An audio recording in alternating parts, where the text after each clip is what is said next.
What's up, everybody? We're coming to you live from FinCon. Hey. First FinCon. Got my buddy here, Justin. Justin and I are good friends from Philly. Justin has a planning firm as well, labeled as Quantify Planning. And he also is a student loan advisor at Student Loan Planner.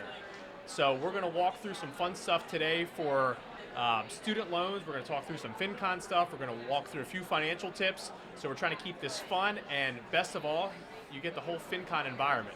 Justin, welcome.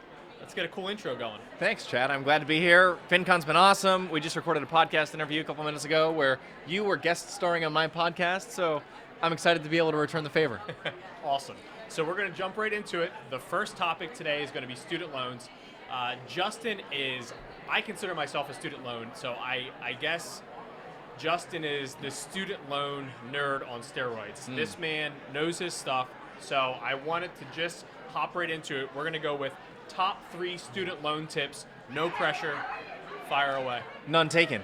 Top 3 student loan tips. So I've done a lot of student loan analyses. I've seen a lot of different things. As far as like broad-based advice, the first thing I would say is make sure that you think hard before you either consolidate or refinance. So those are both administrative actions that once you take them, they're irrevocable, meaning you can't go back and do it again. And so before you consolidate your federal loans, make sure that you understand what you're doing and why, and that there's a reason behind it. And before you refinance, meaning taking federal loans and going to a private bank and hopefully locking in a lower interest rate, whenever you do that, make sure that there's a reason for that as well. Because either of those actions, you can't undo them. And you can potentially mess up an opportunity for forgiveness, or you can, there may be unintended consequences if you don't think through it carefully. Yep. So that was number 1. And I was just going to add in there, so the reason why Justin is also an expert here, so not only does he work with a student loan planner, but his niche that he did not put in there is that he works with a lot of anesthesiologists. So us having that niche too in young medical professionals, he knows the student loan topic just on that niche too, which is why I wanted to really ask him these questions. So I wanted to add that in there so when you just have that full understanding of my favorite student loan expert here. That's right. Thanks, Chad. And so, so anesthesiologists and pain doctors routinely have to answer these questions for themselves. And that brings us to the second point, which is before you refinance, meaning taking your federal loans from the federal system and going to a private bank, make sure you understand the differences between federal loans and private loans. There are a few key differences that you want to make sure that you have your brain wrapped around before you do that, because as I just said, once you refinance, you can't go back. So a couple of those key differences would include, with federal loans, there's a lot of benefits and a lot of protections. Like your federal loans are fully discharged if you are disabled, meaning if you meet the Social Security threshold for disability, then if you're hurt and you can't continue to work, whatever you have that's outstanding in the federal loan system is wiped away tax-free. That's a really nice benefit to have in the federal system. If you do the private refinance, you might not have that capability to have those loans wiped away. It varies based on lender. So something to be aware of.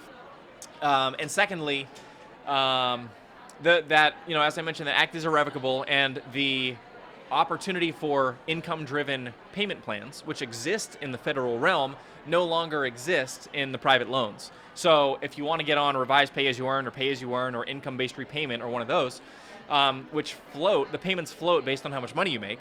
The more you make, the more you pay. The less you make, the less you pay. That can be a nice protection, because if you lose your job, if you get hurt, if you decide on a career change, it's nice to be able to say, well, I was paying $3,000 a month because I was making $300,000 as a doctor, but now I discovered my life's passion as a school teacher and I want to make $45K a year. You can actually, on that income-driven plan, change your payment from $3,000 a month down to $245 a month. That's a nice benefit, a nice bit of flexibility in the federal system that, again, when you refinance, you lose it. So understanding the difference between federal and private debt is really important. So, as I said, Justin does a lot of work with Student Loan Planner. How many cases do you think you have under your belt right now? Somewhere in the low 300s, I think. 300. All right, so without giving the intimate details, what has been the craziest student loan story Whether it's a good story or a bad story, what's the best one that you have to share? That's a great question. My favorite story. I had a guy who worked. He worked for the National Park Service up in the Pacific Northwest, and he came to us with a bunch of loans that he had been making payments on for a long time, and he wasn't really aware of what PSLF was, Public Service Loan Forgiveness, and they were. He had never enrolled in Public Service Loan Forgiveness, which is this plan where if you work for a qualifying employer full-time for 10 years, you make monthly payments for 10 years, you're on an income-driven plan, you have the right type of loans, the federal direct loans, and you do all those things, you check all those boxes. At the end of 10 years, you get tax-free forgiveness. And there are some people who were on the wrong repayment plan for a period of time, but whose payments were still more than the income-driven plans. And these people, who basically made a lot of payments, they're employment qualified, they kind of did everything right, so to speak, but they didn't apply for the program. They qualified for this extension of PSLF, this little add-on thing called Temporarily Expanded Public Service Loan Forgiveness, also known as TEPSLF. So I talked to this guy, he had like $65K in loans, he had been making payments for about 10 and a half years. And I said, you know, we might have an opportunity here. I think you actually qualify, based on everything that you've done already, you qualify literally today to apply for temporarily expanded public service loan forgiveness. So he had $60-some thousand. He was thinking, we're going to optimize the payback strategy. And that was something we were thinking about. But I said, before you do that, apply for TEPSLF, because it might be that your application is going to be favorably viewed and smiled upon by the student loan gods. And actually what happened was he applied and everything worked out with his application, and he had, you know, the right type of loans and his payments met the minimum requirement. And so when he called us, we put him on this path where literally he got all of his loans forgiven tax-free. And he didn't know that he qualified and didn't see it coming. Now that's only happened once in my 300 plus consults, but it made his day. Yeah, that's beautiful. Which is why when we come back to the topic of student loans and when we talk with other advisors too, there's this weird notion out there that all you do is, you know, refinance everything to private, get the lowest rate, get the lowest payment. That is not the case. You have to do your research. It's a complicated system. You know, where Justin helps out with student loan planner and Travis Hornsby. I listened to one of his talks earlier while we were down here at FinCon, and just hearing him talk, and I consider myself pretty well versed in the topic, and just hearing Justin talk through that, it's amazing how complex and deep the topic is, even for someone like me, but for others that are just, you know, looking at it from, you know, what the heck do I do? How do I get all this organized? It's one of those things where definitely do your research. Before you ever refinance federal loans, make sure you understand the pros and cons. Don't just follow that generic advice where, oh no, you know, get the lowest rate, get the lowest payment, we'll move on. That's not what you want to do. At least at the start, do your research. Maybe that is the best situation, but do your research first. Yeah, and consider hiring a professional. Because honestly, for me, like I said, I've done 300 plus of these. Travis has done over 1,000. And between us and Rob and Laura and the other members of the team, we all learn things every day. Yeah. So student loans are very much the Wild West of personal finances. And between servicers giving misinformation and improperly applying rules and telling people to do the wrong things, and applications being lost or improperly processed, or there's delays and things that happen on the servicer's end, there's just so many variables that you need to make sure that you clearly understand.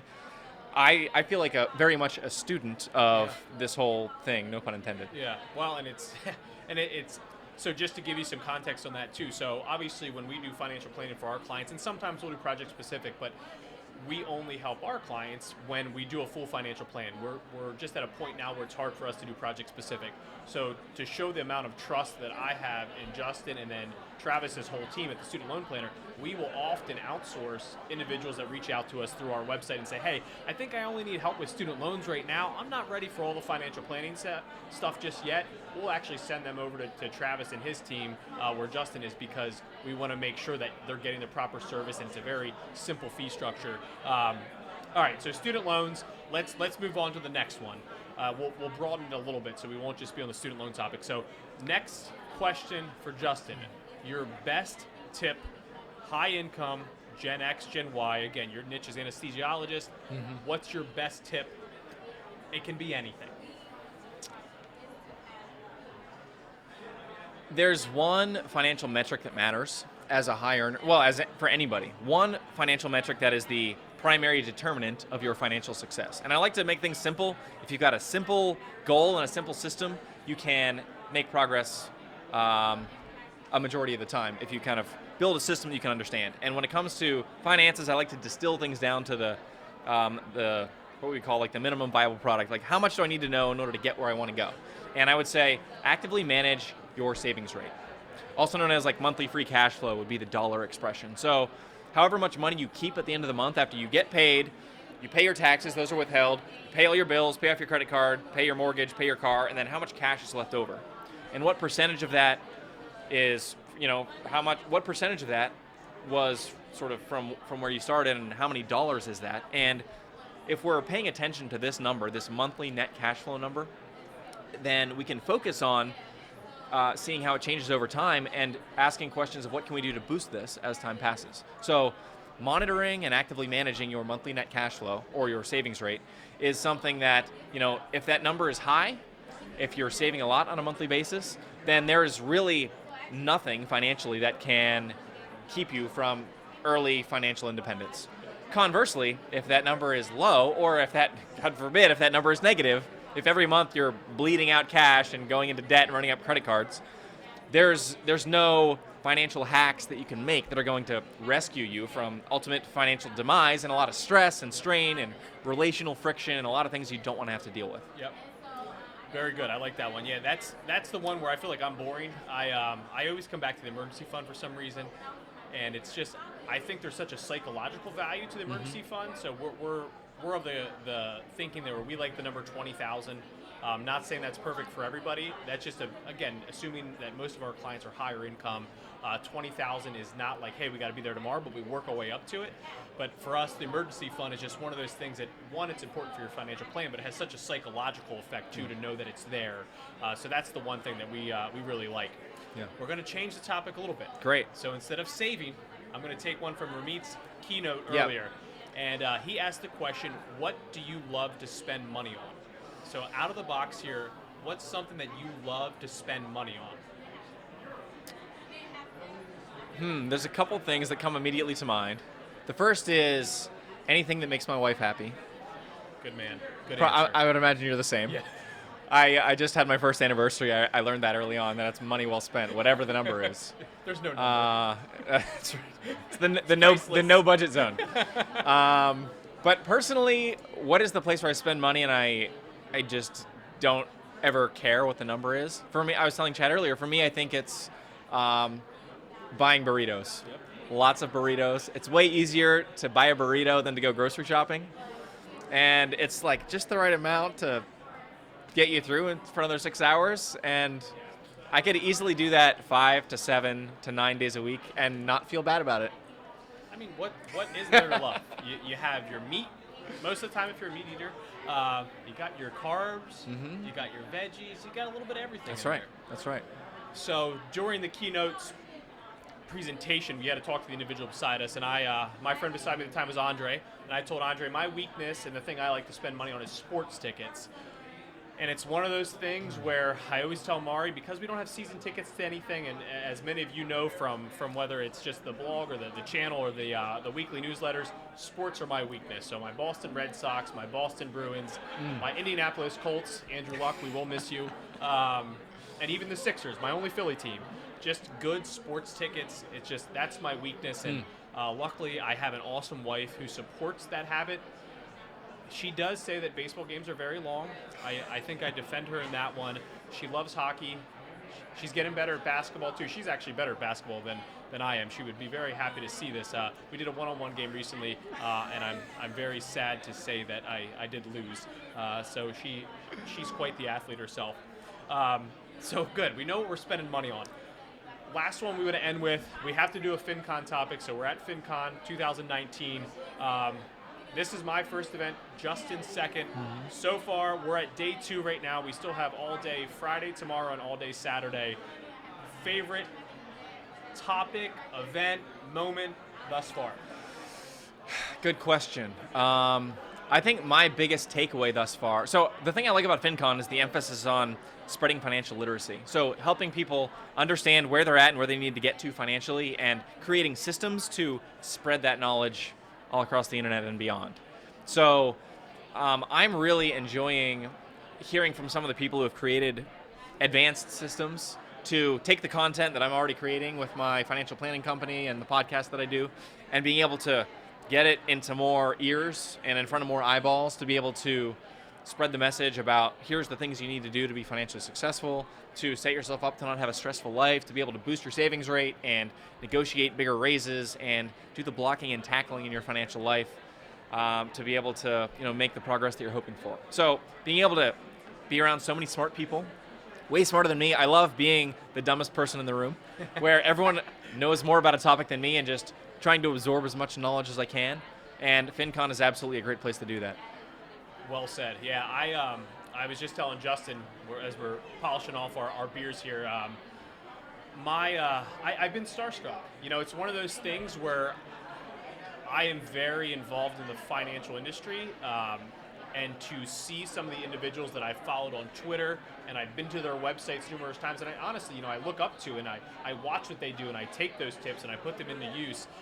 Yesterday I was sitting down having a beer, and I didn't even realize the gentleman that I was speaking to was Roger Whitney, and for many of you, you may not know who he is, but for me, it was like talking to someone that I've looked up to for years, and I didn't realize it. I could only see this part of his name tag, and I couldn't see the bottom, and I don't know why I didn't plug 2 and 2, and just seeing all the individuals that you know they exist. It's almost like the unicorn, you know they exist, but you've never seen them, or I should say the opposite of the unicorn example. That's unless you've seen a unicorn, that would be impressive. That's kind of been the biggest takeaway I've had from FinCon, is just seeing all these individuals that you look up to, and you see what they're doing, and then boom, they're sitting there having a beer with you, or right beside you. So yeah, that has been my favorite takeaway thus far. So awesome. With that, we'll wrap it up. Justin, my man, always a pleasure. Chad, it's been a pleasure. Thanks for being on YouTube. This is your first YouTube video, right? No, I've done a lot of YouTube. He's done a lot of YouTube. It's his first YouTube with me, which means the most because we're very close friends, and this means a lot. So yeah. Thanks for tuning in. Thanks, Chad.